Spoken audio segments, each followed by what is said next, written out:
Our reading this morning from the book of Samuel in the Hebrew scriptures and from Mark's gospel in the New Testament may seem to have little in common.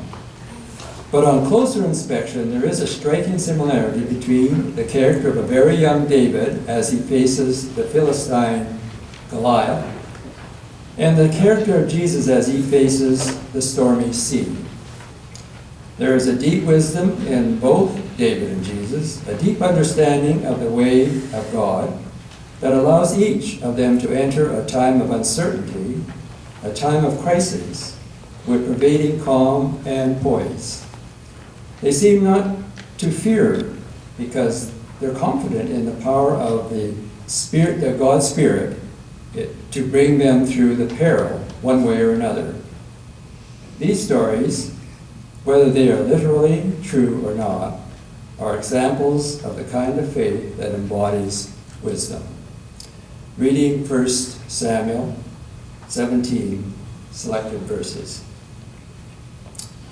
The Philistines stood on the mountain on one side, and Israel stood on the other mountain, on the other side, with a valley between them.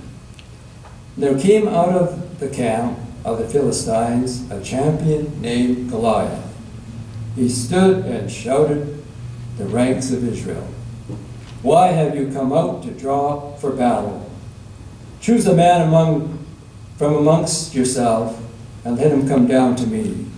If he is able to fight with me and kill me, then we will be your servants.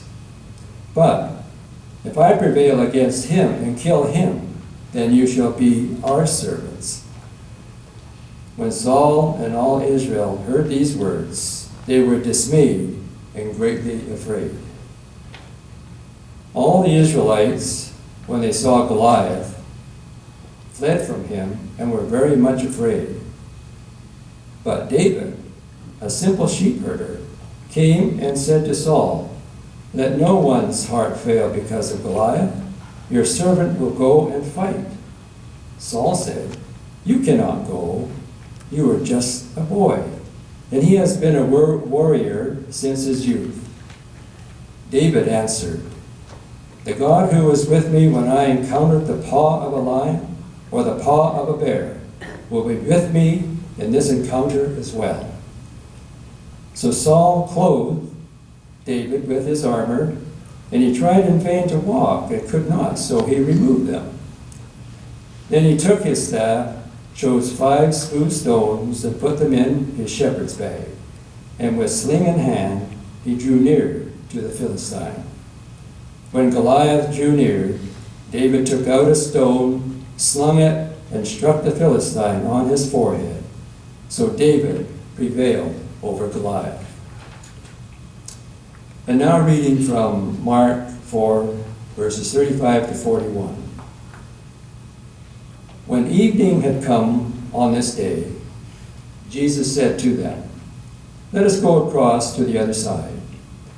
And leaving the crowd behind, they took him with them in the boat, just as he was. Other boats were with him. A great windstorm arose, and the waves beat into the boat, so that the boat was already being swamped. But Jesus was in the stern, sleeping on a cushion. And they woke him up and said to him, "Teacher, do you not care that we are perishing?" Jesus woke up and rebuked the wind and said to the sea, "Peace, be still." Then the wind ceased, and there was dead calm. Jesus said to them, "Why are you afraid? Have you still no faith?" And they were filled with a great awe and said to one another, "Who then is this, that even the sea and wind obey him?" Hear what the Spirit is saying to the church. Thanks be to God. Thanks, Lord.